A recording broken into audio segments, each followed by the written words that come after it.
기준금리가 3.5%까지 연말에 도달을 하고요. 이제 가계빚은 점점 더 커지게 됩니다.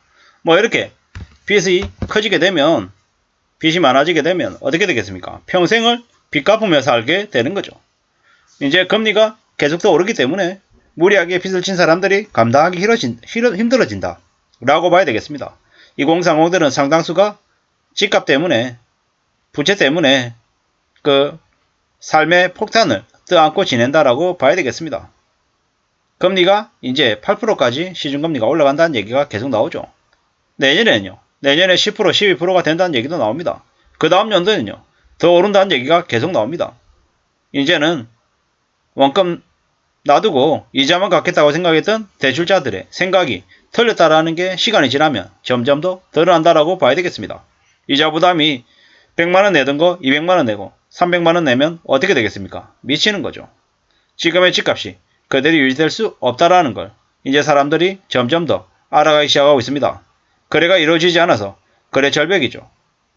팔겠다고 내놓은 집값의 가격이 그냥 명목 가격이지 실제로 거래되는 가격이 아니기 때문에 점점 의미가 없어져 가고 있습니다. 이러한 상황들이 앞으로 2년, 3년 계속 지속되면 어떻게 되겠습니까? 사람들이 집값이 내려가든지 말든지 팔아가지고 빚 처분하겠다라고 미친듯이 던지겠죠. 주식시장도 마찬가지입니다. 비트해가지고 전문가들이 계속 버티라고 지금은 팔 때가 아니다라고 계속 주장한다는 얘기는 반대로 뒤집어서 해석을 하면 손 들고 나가는 개미들이 너는 안다라는 의미로도 해석을 해야 되겠습니다. 뭐 그렇게 많은 개미들이, 많은 2035들이 빠져나가면 어떻게 되겠습니까? 자산시장이 엄청 조정을 받을 수밖에 없다라고 봐야 되는 거죠. 뭐 앞으로 몇 년이 지나면 뭐 이제 상상을 초월하는 충격들이 이제 벌어지겠죠. 이제 월급 300만원 받는 사람들이 대출을 3억 4억을 쉽게 냈습니다. 빚으로 집 사고, 차 사고, 뭐 여행 다니고, 가전제품 사고 이랬던 거죠. 어떻게 되겠습니까? 이제 상상을 초월하는 대충격들이 벌어지는 거죠. 삶이 안 쉽다라는 걸 이제 잘 알아야 됩니다. 앞으로 4년, 5년 동안 미친듯이 빚의 규모가 더 커지는 거죠. 이자가 더 심해지는 거죠. 의도적으로 빚지게 만드는 금융권들의 사악한 수작들이 현실화된 거죠. 2027년 대략 생각하는 시기입니다. 3, 4, 5, 6, 7 이번 윤석열 정부가 끝날 때까지 한국의 경제는 쉽사리 회복될 것 같지 않습니다. 무너지고 몰락하고 한국 역사상 최악의 시기를 겪을 것 같습니다. 꽤 오랜 기간 동안 장기 불황에 시달리면 사람들이 점점 더 개인화될 것 같습니다. 이기적으로 바뀔 것 같습니다. 나 말고 남들은 어떻게 살든지 말든지 더 신경 안 쓸 것 같습니다. 뭐 그러다 보니까는 뭐 사람들이 남들을 더 혐오하고 더 괴롭히고 가스라이팅하고 우습게 보는 것 같습니다. 이제는 쉽지 않은 상황들이 계속 지속될 거다라고 봐야 되겠습니다. 무리하게 빚을 지면 아무리 큰 나라든 큰 집이든 무너질 수밖에 없습니다. 돈이 없으면 나라든 개인이든 안전해질 수 없다라는 걸 명심해야 될 것 같습니다. 빚이 많으면 남들한테 끌려다닐 수밖에 없습니다. 금리가 오르면 돈의 값이 더 올라가서 돈을 가지고 있는 사람들은 이자가 불어나서 좋겠지만 빚진 사람들은 뭐 이자 부담이 더 커져서 망할 수밖에 없는 거죠. 앞으로는 어떻게든 빚지지 않고 삶을 살아가겠다는 각오를 해야 됩니다. 욕심을 더 부리고 내가 가질 수 있는 그런 상황까지 아닌데 크게 가지겠다라고 설치다가는 인생이 그냥 한순간에 날아간다라는 거죠. 돈은 우리의 인생이고 목숨줄입니다. 우리의 삶입니다. 돈을 별로 안 중요한 것처럼 얘기하는 그런 사람들의 말은 절대로 믿어서는 안 되겠습니다. 뭐 돈을 뭐 게임하듯이 뭐 투기해가지고 쉽게 돈 벌 수 있다라고 생각하는 그들의 말을 믿어서는 안 되겠습니다. 그들의 말이 우리를 점점 더 안 좋게 만들고 더 궁지로 내모는 것 같습니다. 스스로 살아갈 수 있는 힘을 기르려면 철저히 자기의 땀, 자신의 노력을 믿어야 되지 함부로 남의 로또를 부러워해서는 안 되겠습니다. 남이 이것저것 해가지고 돈 벌었대. 그런 출처불명한 얘기들을 정말 사실이냐 듣고 또 나도 그렇게 탐욕을 욕심을 부려야겠다 이렇게 생각하는 순간 인생이 허물어진다라는 거죠. 이미 지금 현재 금리가 계속 오르고 있습니다.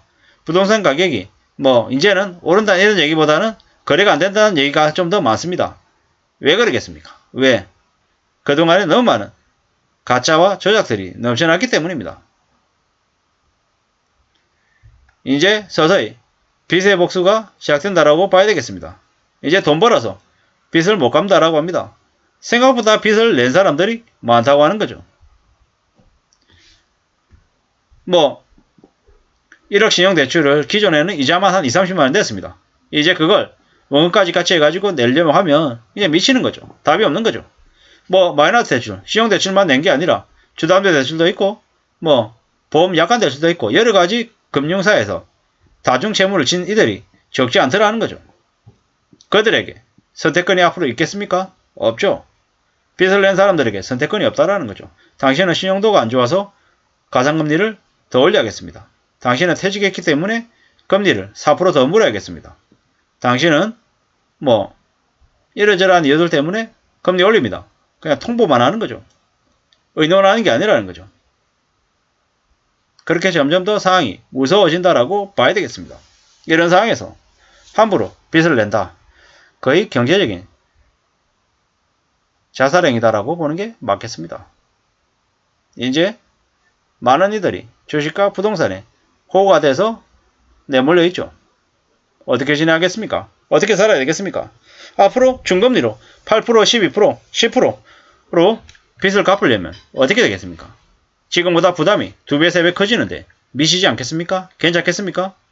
이제 다른 앞에서 빚지지 않고 사는 사람들, 빚 없이 사는 사람들, 열심히 일하고 저축하는 게 경제적인 자유를 향한 길임을 아는 사람들이 점점 더 진가를 발휘할 시기가 온다라는 거죠.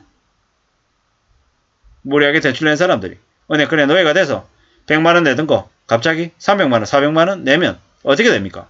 금세 올라가는 거죠. 금융권들은 이 핑계 저 핑계로 금리 계속 올리고요. 답이 없습니다. 참 무서운 얘기입니다.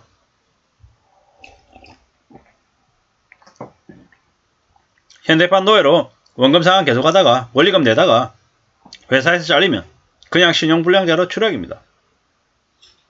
무서운 얘기죠. 집값이 올라서 재미보겠다는 생각은 안 하는 게 낫겠습니다.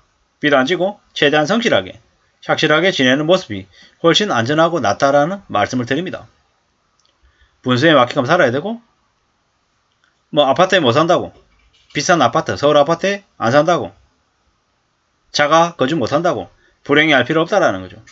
무리하게 빚내서 욕심 부린 이들이 이번에 대거 무너지는 시즌이다라고 봐야 되겠습니다.